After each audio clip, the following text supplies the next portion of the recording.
Leo tupo na mteja wetu kutoka mkoa wa Dodoma kaja kununua chafukata hii hapa. Hii ni chafukata ya tani 3.5. Chafukata kama hii hapa bei ni milioni 3. Zipo za umeme, zipo za petroli na zipo za diesel. Hii hapa ni ya umeme. Yeye amesema umeme ninao nyumbani kwa hiyo sihitaji kununua ya mafuta. Lakini ukitaka ya diesel unapata, kutaka ya petroli unapata. Mikoa yote Tanzania tunasafirisha. Milioni 3 bei ni pamoja na gharama za usafiri. Yaani mikoa yote Tanzania tunakusafirishia kwa shilingi milioni 3.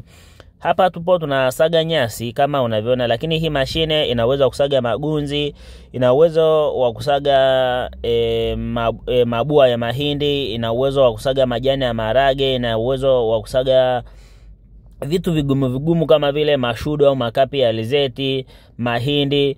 Inasaga vyakula ina zote kwa ajili ya mifugo. Kwa hiyo kama unafuga kuku, unafuga kondoo, mbuzi, nguruwe, ng'ombe, hii mashine inakufaa sana kwa sababu inachakata malisho ya mifugo. Zipo mashine ndogo kuanzia ambayo bei yake ni milioni 1.5 ambayo ni ya tani 1.5.